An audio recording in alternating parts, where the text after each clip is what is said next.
You plug it in, you unplug it, and you go.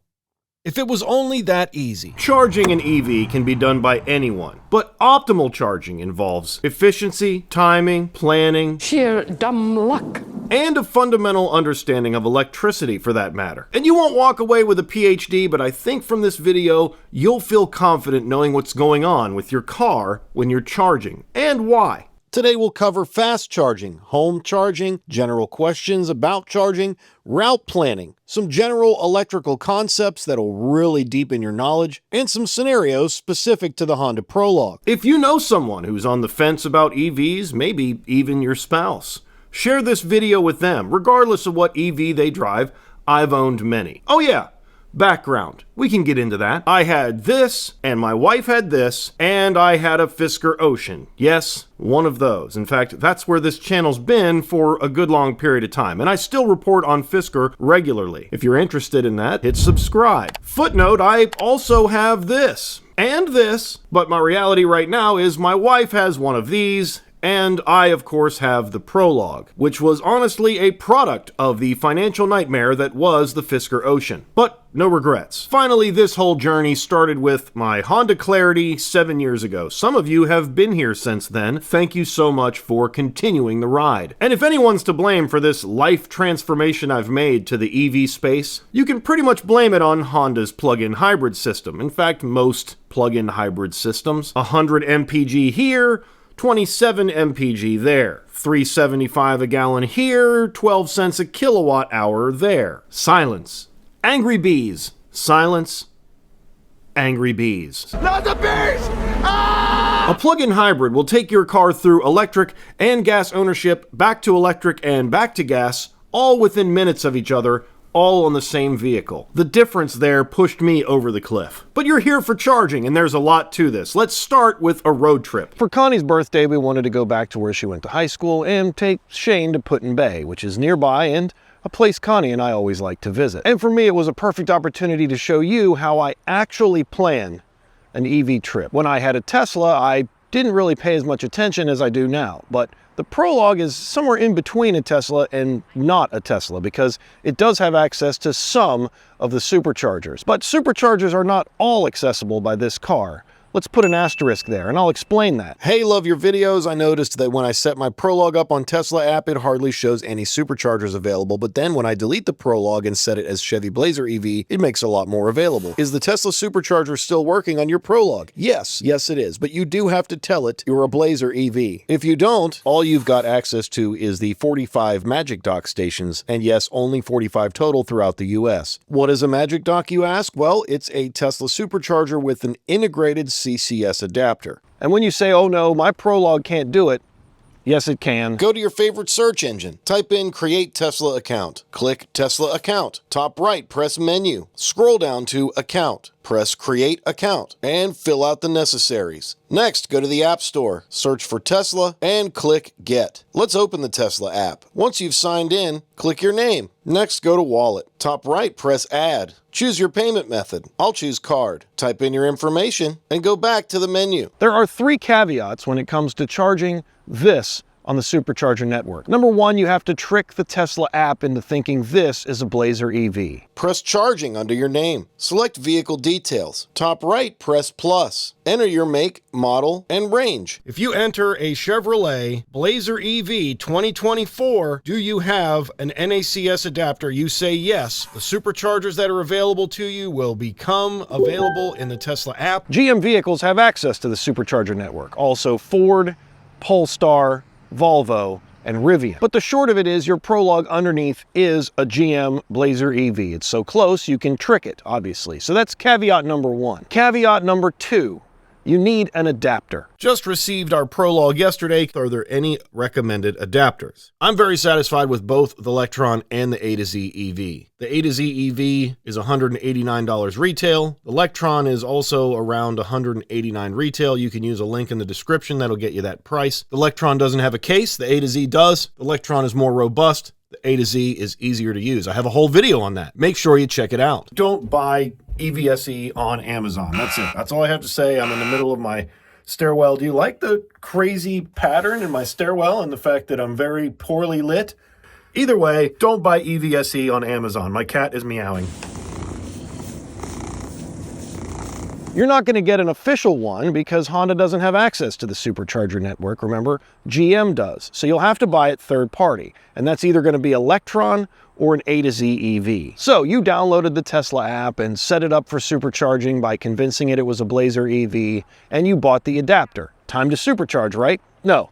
There's one more caveat. Only certain superchargers have enabled access for non-Tesla EVs. They are all version 3 or newer superchargers, and the newer ones will be white. You'll know what they look like. The other ones are harder to tell though. Look for the ring and the thicker cable. Thicker cable, you won't be able to charge. This one is a version 2 because it looks similar to a version 3, but the cable is thick and the ring is present. Here's what a version 3 that you can charge at would look like. And you always know which ones you can use through the Charge My Other EV section of the Tesla app. If you decide to purchase an adapter and enter your vehicle as a Blazer EV in the Tesla app, you'll go from having Magic Dock access to NACS adapter access. And yes, there's a big difference. Getting an adapter is kind of redundant because most, if not all, available Tesla supercharging stations for non-Tesla cars already have a Magic Dock. Let me put this one in perspective for you. Here's all the superchargers with a Magic Dock. There's a total of 45 in the United States. Yes, a total, including 4 in California. And here's how many superchargers are open if you have an adapter. What's the difference? I went through and individually counted every supercharger available with an adapter in every state. The total number of available superchargers with an adapter is 1,249. Still think it's redundant to get an adapter? Is there any way to get Google Maps integration to show the Tesla chargers in the route planner? This is where not having actual access to the supercharger network hurts you as an owner. Navigate to a destination in your native Google Maps, then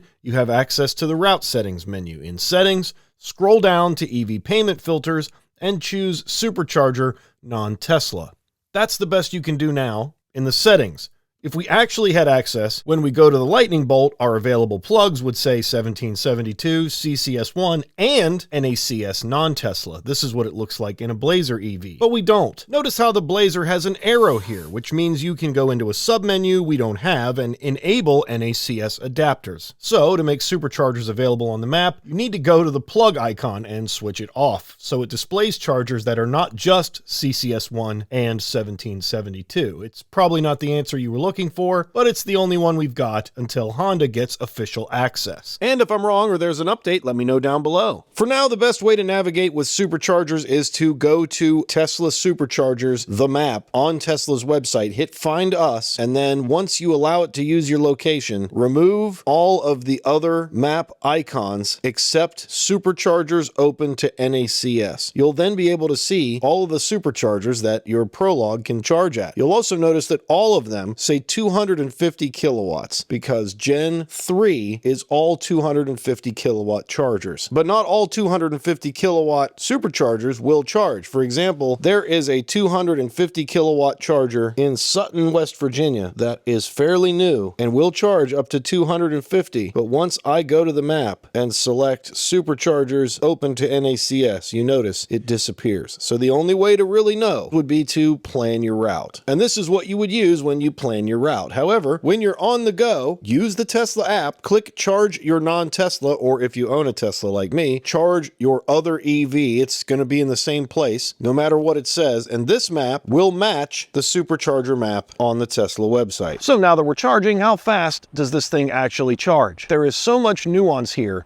that they don't even understand what they're asking if that's what they're asking. No offense to anybody. It's kind of like asking a bride-to-be how much their wedding is going to cost right when she accepts the proposal. In my All Things Prologue video, I explained why the Prologue's max charge speeds at certain chargers are slower than some other new EVs, but I didn't discuss charge curve. These are all correct answers for how fast does your car charge, but they are misleading and grossly incomplete. But we can talk about that on the road trip. Here's how I actually plan a road trip when I drive with my Prologue. The day trip or one-night stay trip is a very common occurrence for the Adams Everything household, so the first variable is where you're going to stay. Also, if we have a nav system that just tells us where to charge anyway, why would I even do any route planning? Well, you will get screwed if you don't plan, and it'll probably take take longer to get to your destination, even if you're at the fastest charger in the area. Stay tuned, I'll explain. And obviously, having EV charging where you're going to stay is the absolute best case scenario. If you get the scenario right, like for example, when we went to Cape and Lodge and Resort for my birthday in 2024, they had charging at the resort, which meant I did no DC fast charging at all for the entire trip. It was wonderful. But for Connie's birthday, we were going to Ohio, which is kind of a charging desert depending on what part of Ohio you're talking about. There are large sections of roadway that have no DC fast charging, so it would be really nice to charge at our destination. However, after much searching, I was unable to find a hotel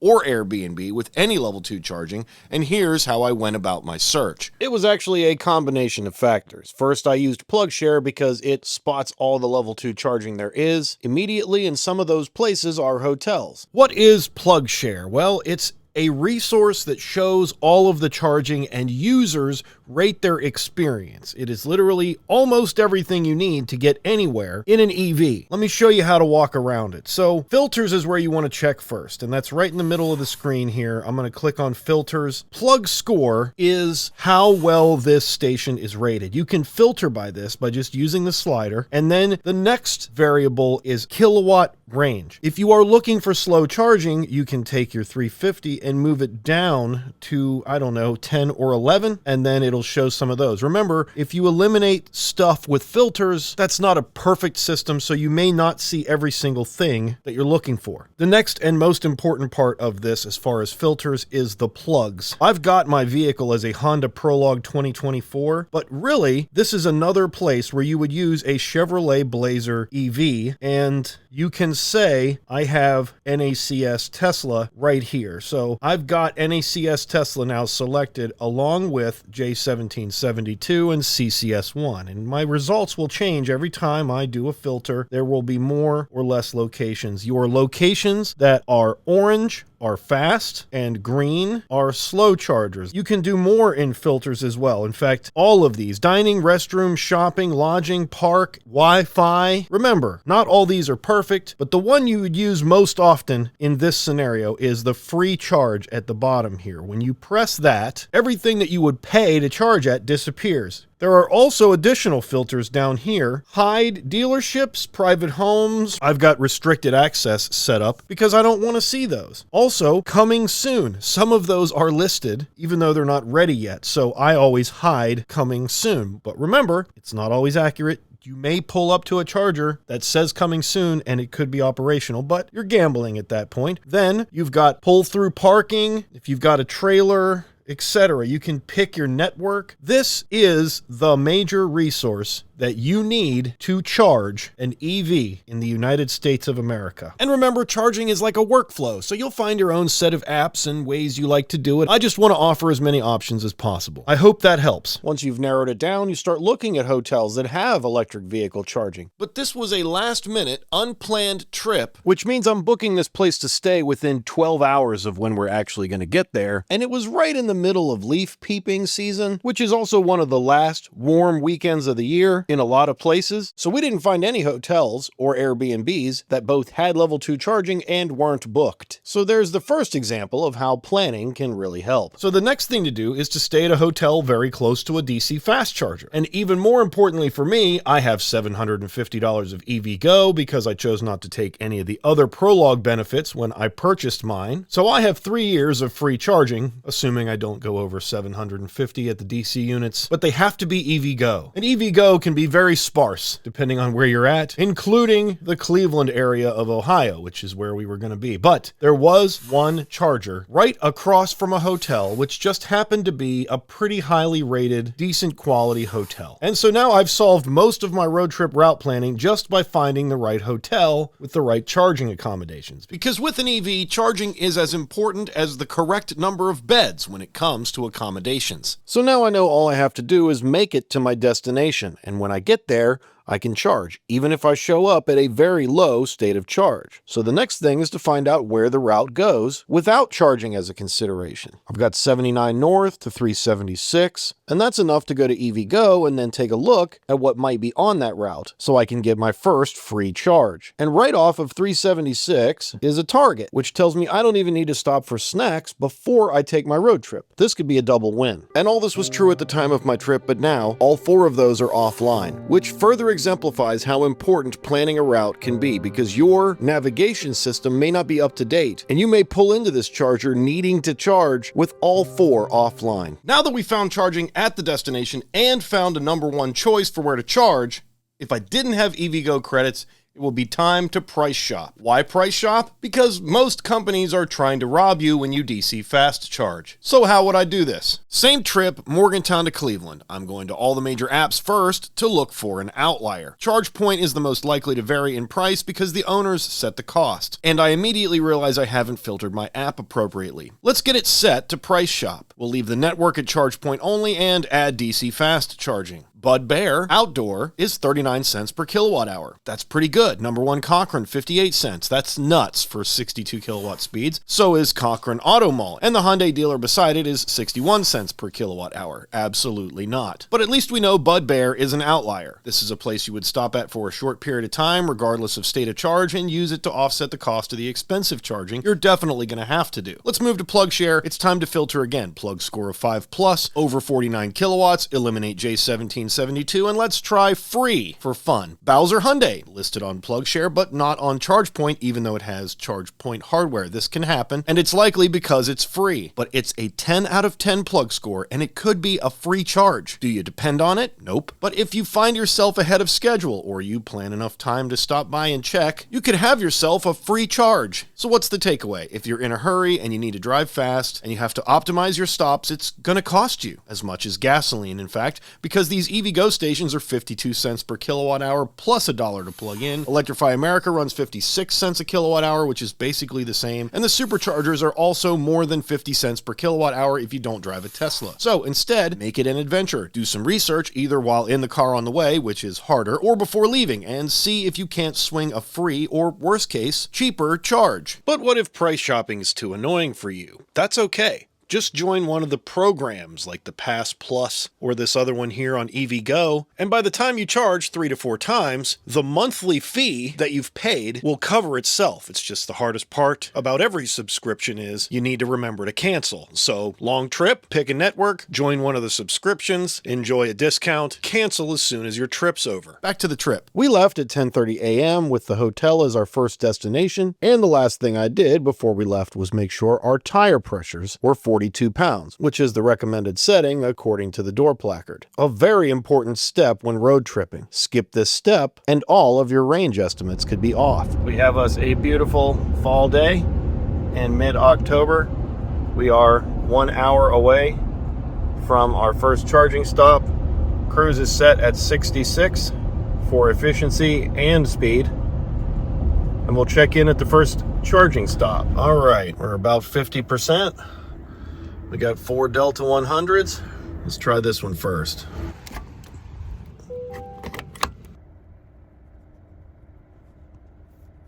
I get a feeling that's where we're going to be at. Delta 100s use 200 amp cables. That's 288 volts times 200 amps, the full capacity of the cable, which gives me 57 kilowatts, and that's almost exactly what I got. For that 82-mile stretch, I set my speed cap at 66, which resulted in a very nice 3.4 miles per kilowatt hour. So we headed into Target with a 51% state of charge, moseying along at just over 50 kilowatts and 25 minutes to 80%. So why stop at 50% and charge? There are at least a dozen reasons, but the number one reason is I've never had to sit in line at a charger. And the charge curve of the Prologue, which we'll cover very soon, encourages the behavior that I'm exhibiting, which is reason number 2 to stop and charge at 50%. But how do you avoid ever waiting in line? Well, pull in, and if there's a line, leave. If I'm at 50% when I pull in, I can definitely get to another charger pretty much no matter where I am on Earth, there's at least another charger within 150 miles, or 100 miles for that matter. And as far as lines, I've got a video, a website, some stickers, t-shirts, an acronym, and a fundamental foundation of charging that can be explained with one phrase, EV80 kit, and that's really all I have to say about lines. Here's that concept. What is EV80 kit? It is a set of helpful guidelines we can utilize to be courteous to other EV drivers and help improve the overall DC fast charging experience for everyone. Let's go over the guidelines now. We've created an acronym to help you remember them, which is PUMAs. Let's start with our first guideline. The number one goal is politeness. Make sure your communication with other EV drivers is courteous and helps everyone have a positive experience. Next, unplug and move your vehicle at 80% if there's any congestion at your charging station. Give other EV drivers with lower battery percentages a chance to get charged, as vehicles at a lower state of charge tend to charge faster than those at a higher state of charge. Next, mind your curve, or understand what speeds your vehicle charges at on a regular basis. Vehicles like the Chevy Bolt, Kia e-Niro, and others tend to charge at slower speeds and do not need higher speed stalls. So if you have a slower charging EV, try not to use the fastest available stalls if other stalls are available. Next, we understand your time is valuable and so is the time of other EV drivers. And in the event you plan on walking away from your vehicle for a longer period of time, it can be extremely helpful to leave a message near your charger inlet. We recommend leaving a contact number so other drivers can message you letting you know that your vehicle is full. And finally, if you know you need to charge over 80% for your normal routine or to continue your long journey, try the best you can to stay at your stall so others with a lower state of charge can take priority, as once again, they charge much faster at a lower state of charge than your vehicle with a higher state of charge. And if it's your car and you can charge however you want, whenever you want, and forget everybody else, then let me get a "I'm too selfish for your garbage" down in the comments. Thanks. Also, if you like charging to 100%, even though it's really a bad idea, you should probably understand how the electricity in your battery is stored. And in reality, it's not just electricity. You need to know about battery chemistry. Luckily, I made a video on this already, and I think it's worth republishing the highlights right now. Let's look at a real-world comparison. You're a health nut, and you want to work out all afternoon. This afternoon, because it's the only time you have available today. You've got a big project due for work and you know it's going to be a long night, even after you get the kids to bed. And you know that you're going to get hungry during this workout. You've got two meals available: a spinach salad with candied walnuts and ranch dressing, or a Cliff Bar. Both meals have the same number of calories, and the vitamin and mineral levels are near enough as makes no matter, but the protein and carbohydrate levels are higher in the Cliff Bar. The Cliff Bar costs a little more, but in order to prepare the salad, you're gonna need 10 to 15 minutes to prepare and eat it, whereas the Cliff Bar takes just a minute to open and devour. On the right-hand side, we have lithium iron phosphate. It takes more time to charge, and you're not going to get quite as much energy out of it, but it doesn't take any rare earth minerals that are dangerous to mine, and because of that, it also costs a little bit less. On the other side, the Cliff Bar represents NMC, which is the chemistry of the Honda Prologue, where there is more energy density. It does charge a little bit faster, but it does contain cobalt, hence the C, and is more dangerous, both for the planet and for equitable and fair work conditions. But speaking of danger, let's see what happens to each type of cell side by side in real time when they're punctured with a nail.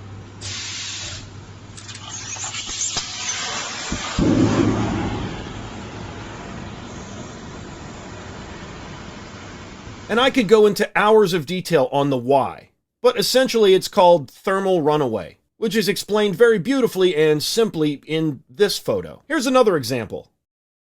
And it's kind of for this reason that we don't charge NMC packs to 100% daily. Essentially, the chemistry in that cell doesn't like to sit at 100%. And let's be clear, I'm super simplifying this. Why not just charge it up to 100% the first chance you get? I don't get it. There's a lot to unpack there. You know what? I'll just go to the owner's manual. Do not charge your vehicle's battery above an 80% charge if you are going to drive down long, steep grades such as mountain passes. This provides room in the battery for regenerative braking to supplement your conventional brakes during the descent. This is especially important when towing a trailer, which puts additional stress on your vehicle's braking system. If the battery becomes full, regenerative braking will be limited or unavailable. There's reason number one, and I guess since Honda doesn't want you to know know what charging to 100% actually does to your battery, we'll have to go somewhere else to read the rest of the reasons. Google it is. Why do you only charge to 80% NMC? For NMC battery cars, it's best not to charge them to 100%. NMC. What is battery chemistry Ultium platform? NMC. What happens when you charge NMC to 100%? In summary, charging lithium batteries to 100% can pose some risks and may reduce their lifespan. It is recommended to cycle between 85 and 25 to prolong the lifespan of the battery. Overcharging can cause safety hazards, reduce the lifespan of the battery, and increase the risk of explosion or fire.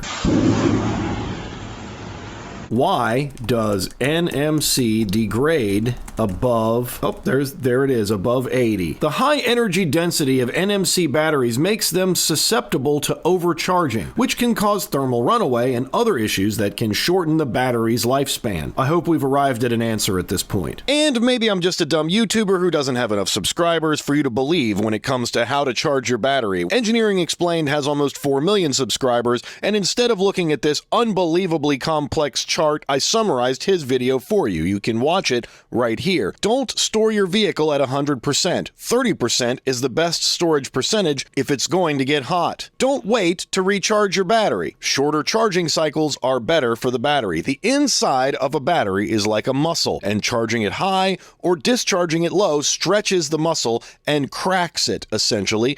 Except, unlike a muscle, it doesn't rebuild or repair. So the less stress you put on it by charging it to 100 or discharging it to 0, the longer it lasts.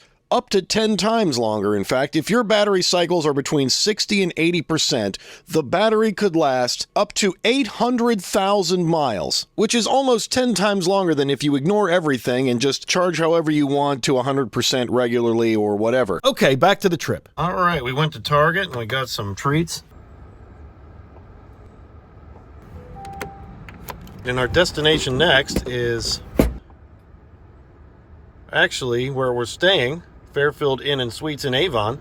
There's an EVGo right there or right there. Can't remember, but it's right beside it. And since we don't need to charge, we can just go. Starting route to Fairfield Inn and Suites Cleveland Avon. All right, Pilot Flying J. There are 2 350s. Let's see how this goes. This charge was a true test of efficiency. We had to make the last Miller ferry home from Put in Bay, which gave us limited time. Shane and Connie unpacked the bags at the hotel. Connecting to your vehicle. There she goes. Well, I charged enough to make the round trip to Miller Ferry and back. We're at 27%, 57, 61, 65. There it is, 150 kilowatts. This is where it starts to get complicated. And it took some calculating. This has me going to Electrify America for 15 minutes to get there with 30%. I'm removing Electrify America. Remove stop. Because I'm already at a charger. All right, 1%. That's not going to work, but we're charging. We're still at 150 kilowatts. It's 58 miles one way. So now I got to do some calculations. Add stop. And navigate a round trip back to the charger. Choose destination. And then it's going to be the hotel. Avon. Add stop. Now let's see what we got. Done. Miller Ferry. Fairfield Inn, negative 24. So I need that to be 20.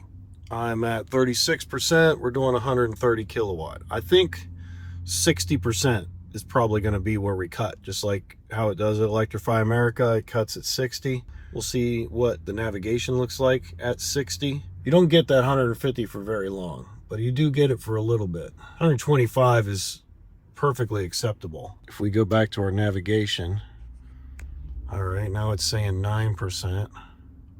Miller Ferry, down to 120 kilowatts at 40%. I guess we should just run it till it falls off a cliff. And it will at some point. Let's see when it does. All right, 109 kilowatts at 48%. Let's check the nav. We're looking at 20% Miller Ferry arrival, negative 7% back here. At least 10%. This one's got to be at least 10% for us to make it. So we still got 17% to go, and 17%, that's going to be 66%. I'm hoping that we can get to 66 without some kind of massive drop off. All right, 92 kilowatts at 66%. This was great. It was a great charging session. Let's end charging. Stop charge, stop charge. There it goes. Comes straight out. There's your stats.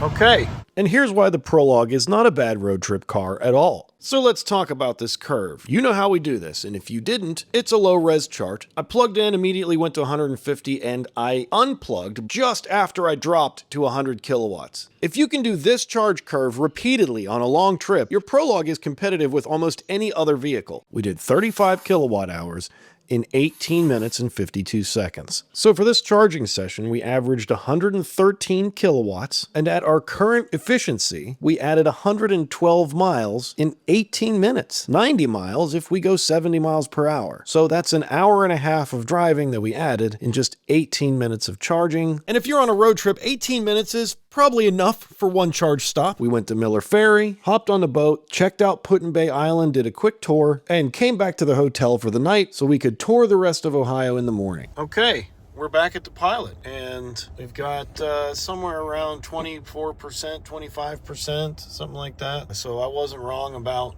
charging to 66, and battery's warm. We're staying at the hotel, and it's across the street, so time to charge again. Since the battery is warm, it's an optimal time to put energy back in it. I dropped the fam off at the hotel and charged back to 80%. Off we go, 26%. Already up to 106, 125. So we can start tomorrow with plenty of range. 41, 149. There it is, the max.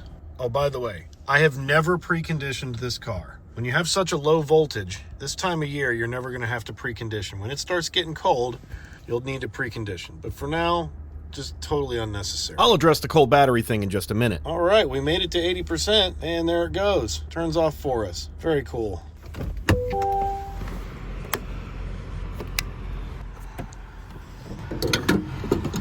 3 lines of stats. How much I added and how long, mileage at certain efficiency, and if we go 70, here's how far we can go. Battery performance observation. Yesterday we drove about 140 miles one way. I charged the car to 95%, which ended up getting me range up to 298 miles, and my plan was to charge at destination where there are a few Electrify America stations. Upon reaching there, my range available was 94 miles only. That means it took 204 miles to drive 149 miles. Isn't this highly inefficient? I had similar experience on my return journey as well. Just like a gas car, climate control, outside temperature, accelerator application. You can burn 10% of your battery in 10 minutes if you really want to by just smashing the throttle a few times. Wind speed, cloud cover, it literally all plays a role. You just didn't notice when you had a gas car because when it was empty, you just went down the street and pumped more in. Now pumping more in takes a little more time. Also, the miles of range is a mathematical calculation of the way you drove during your last few trips. Drive slow and easy for a few trips and your range could say 325 at 100%. But set the cruise at 70 and you're gonna get 225 miles or less. I proved this in a video. In the event you used 85 kilowatt hours exactly in the Honda Prologue, that would get you 227.6 miles at 70 miles an hour. There are 3 ranges for EVs. The low speed range, or city, as we previously knew it. The highway range, which is still highway range. And then the estimated range, which is that absolute nemesis in the bottom left-hand corner of your driver's display. If you want my advice, don't ever look at it. Ever. You drive around and get groceries, pick up the kids, back and forth to the store, and maybe you get stuck in some low-speed traffic. You are, unknowingly, driving the vehicle the most efficiently it could possibly be driven, at least if you use one pedal driving, and if you don't, you should start Your brake pads will thank you. You continue to drive efficiently throughout the week, and you're charging at home overnight to 80%, and the car's efficiency seems to go up. Your miles of range have gotten higher. That's because it's an estimate based on your real-world driving. If you're getting 3.7 miles per kilowatt hour while you drive, the car will assume your next drive will also be 3.7 miles per kilowatt hour. And in fact, that's the average I've had over the almost 6,000 miles I've owned my Prologue. But then you go out on the highway, you set the cruise to 75, and you go 150 miles between 80 and 10%. You think you did something wrong. You didn't. This is how EVs work. The Prologue is massive and not tuned for aerodynamics at all. The drag coefficient cannot be found if you try to look it up. That's how bad it is. Instead of priding themselves on drag coefficient, Honda decided to bury it as deeply as possible, so deep I can't find the figure on the internet. Tell me this car was designed to cut through the air. Other side of the coin?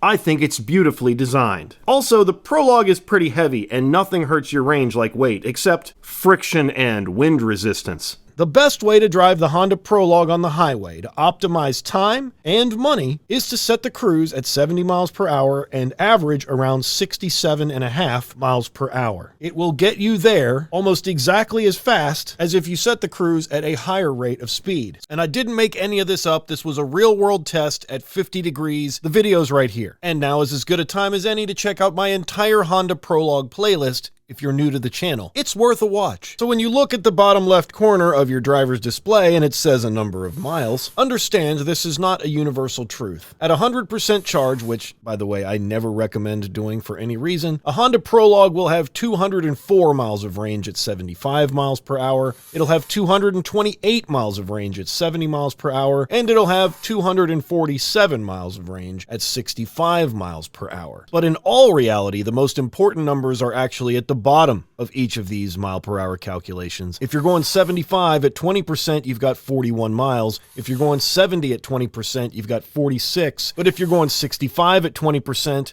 you've got 50 miles of range. So if you don't know if you're going to make it to your destination and you've got the cruise set at 75, lowering your speed by 10 miles per hour adds 10 miles of range instantly. And because I did the test that yielded these results at 50 degrees, that's 10 degrees Celsius, as soon as it starts to get cold, it gets even worse. As far as cold weather, we've got a show for that. Welcome to the affirmation situation, where I shoot two locations that look like the same location. And they most definitely are not. This is not my grandmother's attic. It's my upstairs office in a very old house in a very historic neighborhood in my town. In the background are real items from my life, like my Fisker hat, which I was a little bit too excited to get in hindsight. There are Thundercats and Lego boxes full of Hot Wheels cars and Hot Wheels cars everywhere. There's an MKBHD Rubik's Cube and my Cybertruck hat, which I was a little too excited to get in hindsight. Channel Lore. When winter comes around, I get a little nostalgic. That's enough. Here at the affirmation situation, we address issues that are actually issues for EVs, and cold weather is one of them. Here's the spread. 32% loss here, 41% loss here, 10 to 36% loss here. The third one has to be more close to right because how could they know an exact percentage for every vehicle? So yes, winter weather will negatively affect your ability to drive your EV a long distance. And now we need to talk about heat pumps. This background is a green screen alongside a photograph of my upstairs office, not my grandmother's attic, with this kind of blur that I can't pronounce. Green screen? No green screen? Also, if you can see the mic, it's probably a green screen, at least if you see my upstairs office. Channel Lore. I probably look more comfortable in this spot because with a green screen, you can literally make yourself any size you want. There are two types of heat in EVs.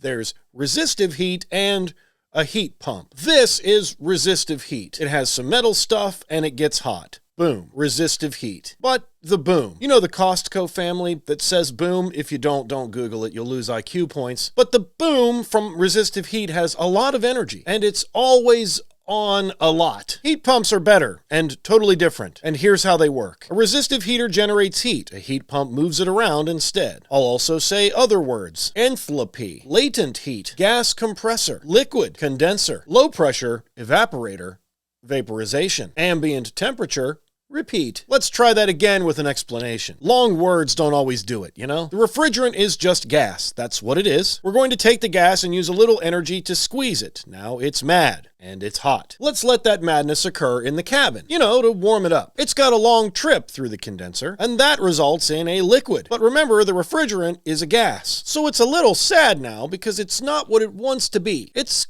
colder than it should be, in fact. So once we let it loose in the evaporator, it will steal a few degrees of heat from warmer air to get back to a gas. And emphasis on warmer. This is not necessarily warm air. It is just warmer than the refrigerant happens to be. And that's all it needs to get back from a liquid to a gas. That and some space, or low pressure. And now that it's a refrigerant, it's happy again. It drifts back over to the compressor where we squeeze it a little bit and it gets mad and starts the whole process over. Squeeze, leak, liquid, cold, let it loose, steal some heat, back to regular. But why is this even a thing? Because we aren't forcing an entire pocket of air to change. We are only stealing a few degrees from the ambient temperature outside, even if it's cold, using the refrigerant. Want it even simpler? Squeeze a little gas, leak a little heat, evaporate, and that's my song called Heat Pump Tonight. Okay, wow, that was a lot. But we still didn't even get into why EVs use so much more energy when it's cold. For that, let's take an imaginary analogous journey. The lithium ions in your battery are a dude. Let's call him Dude. And the dude every day has to walk to either side of the electrolyte swamp to find his right place in the battery, depending on what's going on. If he's charging, he's walking one way. If he's discharging, he's walking the other. And this is a swamp, so there's lots of bugs flying around, and those are the electrons.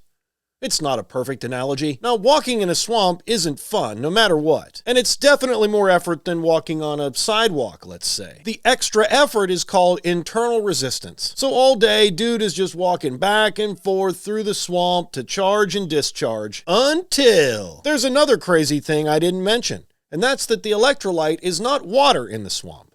He's actually walking through honey. And what do we know about honey? It's gooey, it flows kind of slow, but with a little patience, you can move it around okay. But the colder it gets, the slower the honey moves, which means the colder temperature increases the internal resistance. And swamps, of course, are happiest between 70 and 90 degrees, 20 to 30 C. Once the honey gets up to temperature in the swamp, which dude can do by walking back and forth, it becomes very easy to walk through and he's used to it. But with every degree the temperature goes down below that 70 to 90 or 20 to 30 threshold, the harder it is for dude to walk. And that's our analogous journey to explain internal resistance. But it's not the whole story on why the cold hurts EVs, it's just one of the parts. Aside from the internal resistance problem with temperature, the temperature itself is a problem. A battery can discharge at low temperatures, okay, but charge it too fast when it's cold, and that causes lithium plating. It's basically lithium ions Fail to insert into the anode material during charging. I think, and that's just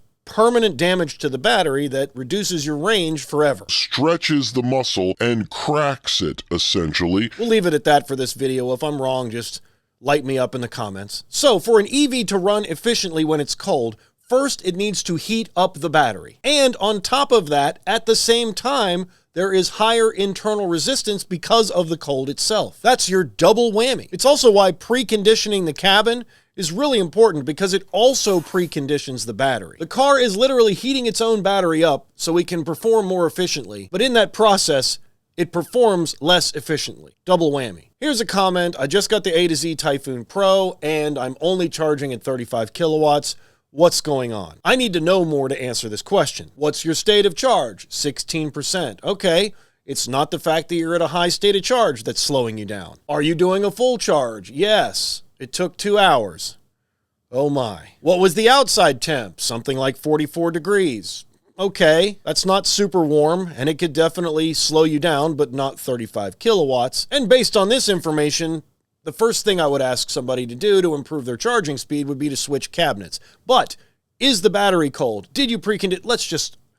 I've got a little thing. Let's go through it. Debate, does the air conditioner consume more miles? Debate solved, yes. But I just don't believe it would make much of a difference. With AC off while the car is parked, it says 1 kilowatt draw. With AC on, it says 1 kilowatt draw. Even with AC and heated seats, it's still 1 kilowatt. The draw does not change regardless of the setting. I could see it consuming a tiny bit of extra power, but I do not believe it makes much difference mileage-wise. Here's what our commenter did not mention. What's the temperature? No info, no calculations. Also, 1 kilowatt rounds up from 0, which means 0.01 kilowatts will display as 1 kilowatt. The only time you'll get a 0 is when you're plugged in and your charging session ends. If you're looking for a real-world answer, in the winter, with 20 degrees Fahrenheit weather, that's -7°C, it's 2% per hour and would be similar at 80 degrees Fahrenheit. I did a camping trip in my Model Y, so these results don't translate exactly, but that's what you're looking at. 2% per hour. You're stranded on the interstate in a winter storm and you have 20% battery. That's 10 hours of uncompromised climate control. You can just sit there, and that's at 20%. So, long answer long, yes, AC really matters.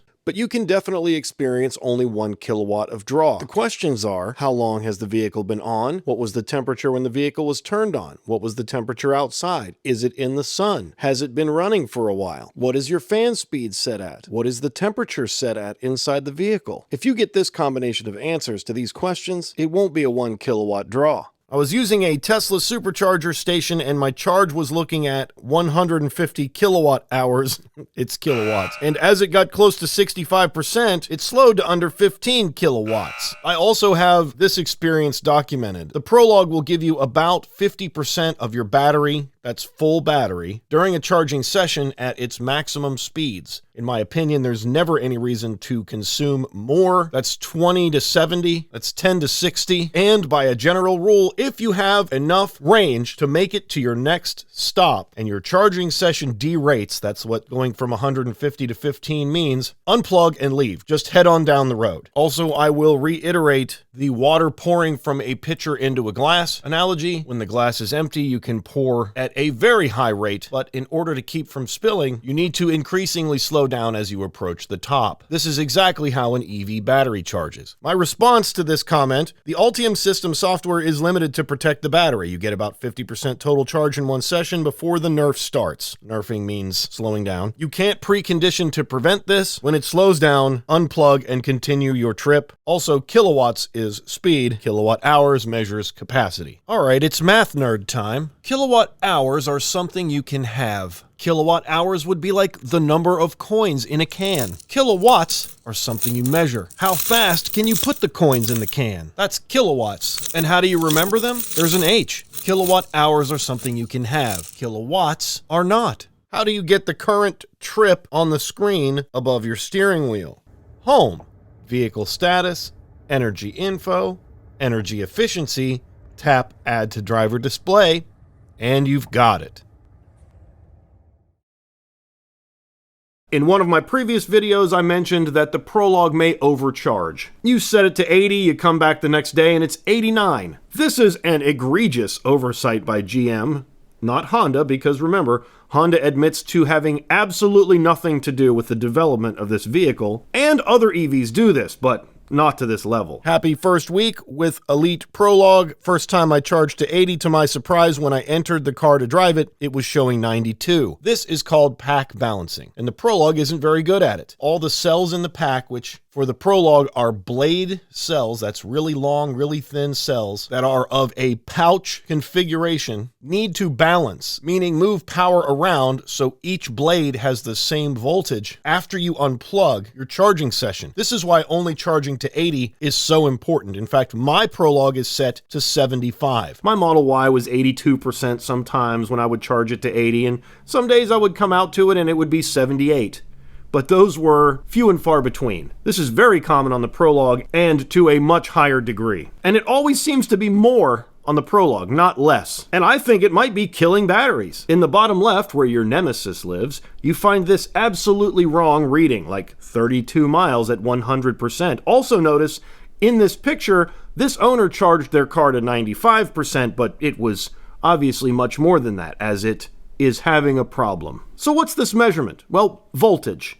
That's the amount of power. Amps is the flow of power. Volts is the amount of power. And these cells are long, thin blades, unlike Tesla's where they're just TV remote batteries, just a little taller. So for this reason, I recommend absolutely never charging your Prologue to 100%. I don't care what the reason is. If you can make it to another charger or your destination without charging to 100%, meaning you are not in the worst EV desert in the United States, and I can talk to you about those.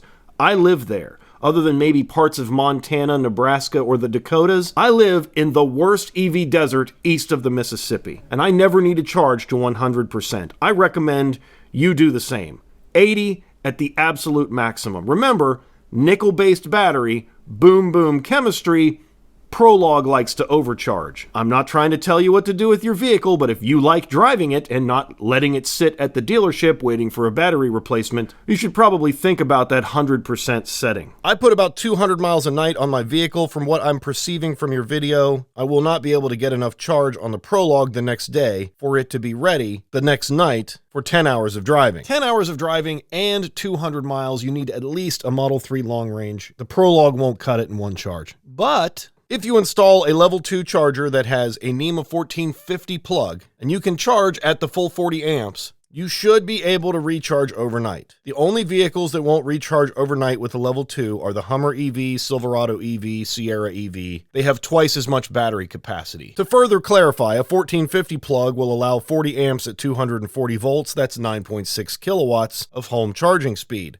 Prologue has an 85 kilowatt hour battery. That tells me 8 hours charges the battery from 0 to 100%. I don't recommend ever charging to 100% for an Uber driver, or you will destroy your battery at an alarming rate. I also don't recommend depleting the battery below 10%. So in that scenario, 10 to 80% overnight, that's 60% of 85 kilowatt hours, or 5.5 hours at 40 amps. I really hope this helps. I'm using a level 1 charger at home. Is there any way to measure exactly how many kilowatts are being pulled? Trying to calculate how much money and electricity I'm using. I know it takes roughly 10 hours to go from 72 to 80%. The Prologue defaults to 120 volt 8 amp level 1 charging, which is easy and smooth and doesn't take a lot of effort. But if you want to speed up the level 1 charging, which I understand if you do, here's how. The Honda Link app will show you exact volts and amps. You can multiply those two together to get watts, and you can take the watts you get as a result by the length of time you were charging in number of hours expressed as a decimal. If your level 1 is 120 volt and 8 amp, that's 960 watts or 0.9 kilowatts. If you charge at that rate for 5.5 hours, that's 5.28 kilowatt hours, which is 6.2% of your battery. Divide your total charge over 5.5 hours by the 5.5 hours themselves, and you get the battery percentage per hour, which is 1.1%. Factor in losses, 12 volt charging, and thermal management, and the math works out. You're probably charging at 120 volt 8 amp as well. And if you want a more exact number, you're going to need one of these. If you're trying to figure out how much it's costing you, first you need to figure out how much it costs. My electric bill does not have, and yes, this is my actual electric bill, changes in rate over time. So the rate is the same no matter what time of day. Yours may be much more complex, but we're going to assume you're like me and you don't have any peak hours either. In that case, you need to take your base charge and divide it by your kilowatt hours billed. That'll give you your rate per kilowatt hour. 93.17 divided by 680 is 13.7. That's my rate per kilowatt hour, 13.7 cents. For your specific case, 8% of 85 is 6.8 kilowatt hours times 13.7 cents per kilowatt hour, 93 cents. What's the max amps the Prologue can handle while charging on level 2? The max kilowatts, which is easier to understand in general, is 11.5. Divide 11,500 watts by 240 volts, then apply the 80% rule. The max amps you'd ever be able to use on a Prologue is 60. That's the breaker you would get if you wanted to install a charger that could give you the full AC charging capacity of the Prologue. But in order to get that, you'd have to have a hardwired unit because a NEMA 1450 is exactly that. 50 amp. 80% of 50 is 40, not 48. And if you chose to go with the Honda unit, the max current is 32 amp, which follows an 80% rule for a 40 amp plug. We should talk about the 80% rule after this, and we will. In electricity, the 80% rule refers to a guideline set by the National Electric Code that states electrical circuits should not be continuously loaded to more than 80% of their maximum rated capacity. That's why you need 60 amps for 48 amp charging, essentially meaning you should not draw more than 80% of the rated amperage on a circuit for extended periods to ensure safety and prevent overheating. Here's where my dryer comes from. This 30 amp breaker. It uses a NEMA 1030 plug, hence the 30 amp breaker. However, the 80% rule says 24 amps, which is exactly what my EVSE or charger can supply. If you want 48 amps, you need a 60 amp breaker. Notice I said 60, not 50, and that number on the NEMA 1450 plug is 50 amps, which means 40 amps is all it can output because it's on a 50 amp breaker. 50 amp breaker, 40 amps. 40 amp breaker, 32 amps. 30 amp breaker, 24 amps. So when we last left off, we were at the hotel in Avon, Ohio, staying for the night. We drove around northern Ohio in the morning and throughout some of the areas where Connie grew up. Once we were done, it was time to head home. All right, so we figured it out, and we got to go to Hubbard, Ohio, which isn't north for us. It is instead pretty much due east, and it's an EVGo and it's free, and it's around Youngstown, where basically the nearest charger to us is in the direction of home. All right, they're getting out to use the restroom. We've made it to our Pilot Flying J, and this is the GM Energy. This is one with it has the roof and everything, and it's a 350. We arrived with 31%. Let's charge it up.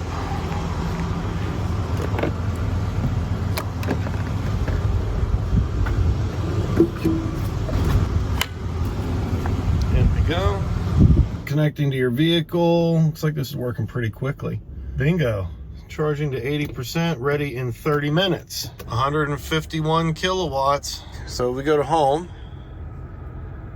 It says negative 37% on arrival. Remove charging. Negative 37% on arrival. So if I'm at 37 and 31 is 68%. 10% buffer, 78%. So if we charge to 80, we're good. There it is, 80%. We're doing 66 kilowatts. Let's wait for it to shut off. It should be shutting off any second now. There it is. Shut off. 12% arrival at 80% charge. I was right on the money. But we decided 12% was a little low for arrival. Supercharger 1A. It's the side one, so I'm not blocking anybody. There's nobody here. I'm using the Lectron. Push it in, and there it went. So you gotta press the bottom part in, and there it's already charging. There's the green light. Let's check the speed. 126, 133, 141. Okay, and we are at 47%. Now, it's tapering right back down, but that's a very good result. And we're just gonna stop charge. Just unplug and pull the whole thing. Easy money. Lift it up.